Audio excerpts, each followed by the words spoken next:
what was gayer last night? Last of Us or the Met Gala? What do you want to talk about? Oh, well, can you explain Last of Us?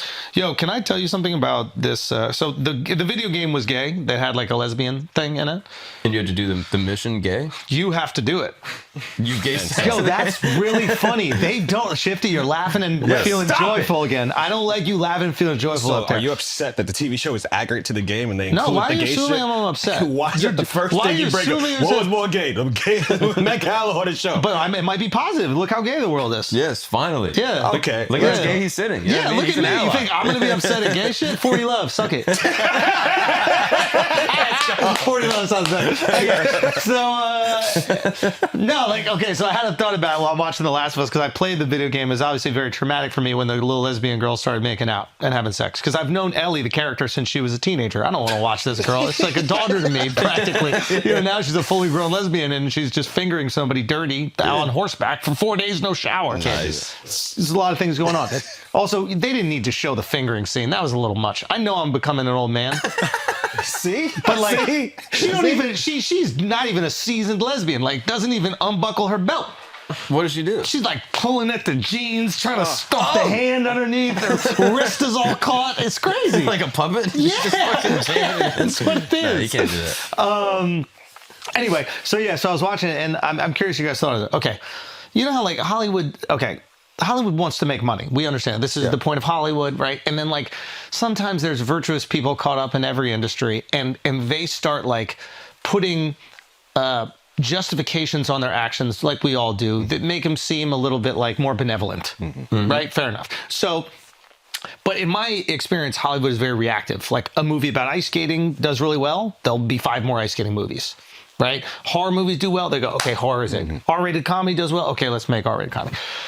So what I think is happening with like the you call DEI or, you know, like trans stories or gay stories, whatever it is, like what I think has happened is there was some very brave filmmakers, like Brokeback Mountain.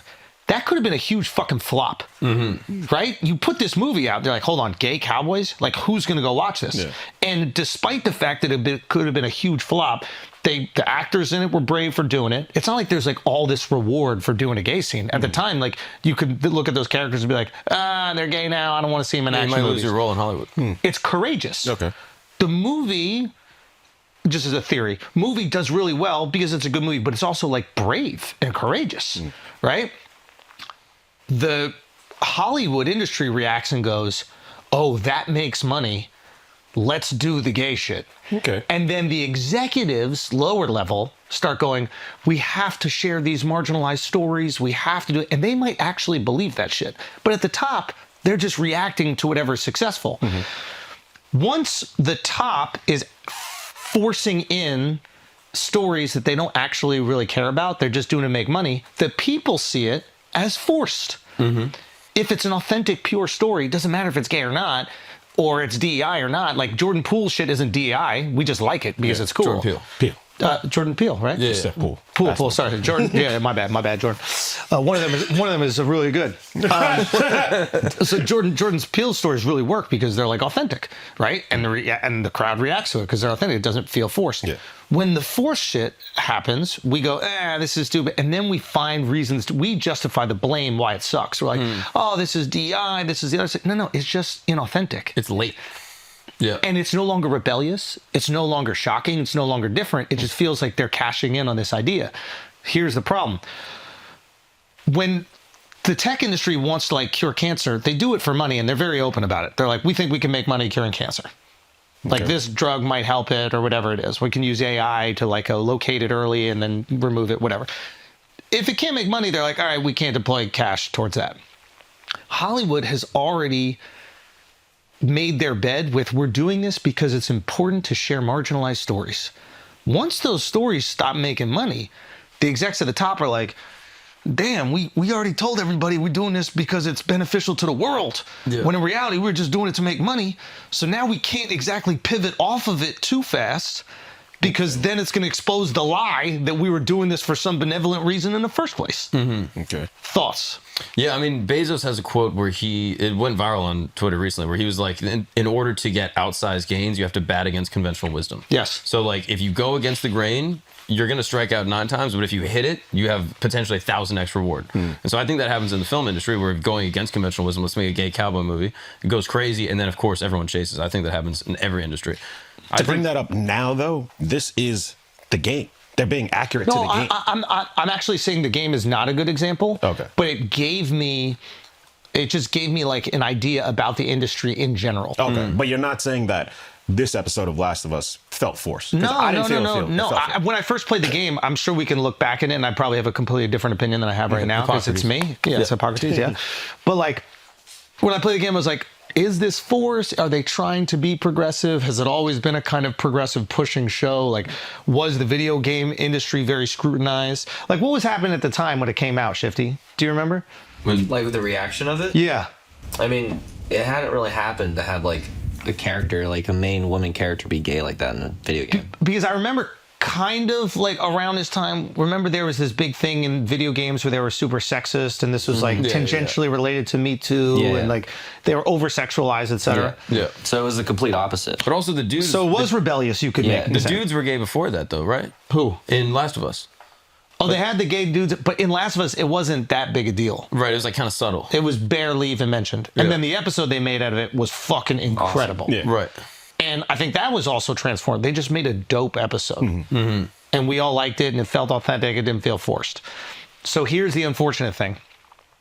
You do something that's no longer rebellious, it becomes the norm, and it feels inauthentic. And then there are people that are creating authentic stories that are like that.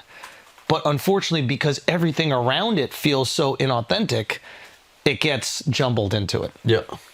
So while this was a rebellious story to tell in video games, the 5 years ago or 7 years ago, whenever they started writing it, now because of like the trend around forced diversity, it can get looped in it. Into that, which is like, it's unfair to that because it's authentic to the game. Yeah. I think it happens, like you mentioned the medical industry. I think they also sometimes couch stuff in like flowery language to make it seem like Like what? Like, they'll for be example? like, oh, like our mission is, you know, someone in my family had cancer, and so we're doing cancer research, da da da. Yeah. And it's like, okay, it might be that also. Again, it's hard to like judge people's internal intentions, but there's also the financial component, obviously. Yes. So I think every industry, like, their motivation is ultimately financial, but they will kind of frame stuff in like, oh, our brand statement is, you know, make people fit or make people smarter. But it's like, okay, it's that plus money. I wonder if they were honest about it from the jump, like they are about different genres of film. Like if R-rated comedies are popping and then a bunch of other R-rated comedies come out, it's like they're like, yeah, well, yeah, this is really successful right now, so we're trying to do that. And then when they pivot away from it, we're not upset. Because they're not going, it is important for us to promote comedy at an R-rated level, and dirty words are good, and all these other but virtuous it would really things. undercut whatever thing they're putting out if they're like, oh, we're doing this. We're telling you in advance, we're only doing this because it's working. You're right. They have to give us a little bit of a lie. I also don't think that these studios are like ideologically like consolidated. Well, like there's that. one ideology. I think they're you bring in different people. So like you'll have the like the executives and you know the finance people and the number people that are obviously okay. We want to make money, make sure it's profitable. But then they're like, okay, let's bring in some creatives that are living in a car, you know, that are just making these beautiful movies, and they probably don't give a shit. And then they're amalgamating this group of people that all have different strengths. Yeah. So I think that, you know, obviously stratifying it, okay, you have people that just care about the money, but then you have people that are like, no, I care about only the mission, and then they butt heads, and then hopefully they make a good product. Yeah. Or you start like finding people that can execute the types of stories that you think are profitable. Yeah, so no, that's what they do. Right. Yeah. But you're specifically choosing them. Yeah, exactly. But then those people people are authentic about the way that they exactly. create. They're not, I guess, you know, lying when they're out there being like, no, we need to make this story because this is important to me in my life. Yeah. They were just picked because that is what their mission is. Right. Yeah. And then the studio brings them in and says, okay, let's make a film. Yeah. Yeah, it's just an interesting way that, like, you know, once a trend starts, you see everything that's created through that lens. Like we talked about it a lot, even with like the Disney shit back in the day. Like none of us thought about diversity, and Disney was wildly diverse back in the day. Like Aladdin, the first thing that we're watching is there's no white people, and none of us were like, where are the white people? I thought they were white. Yeah.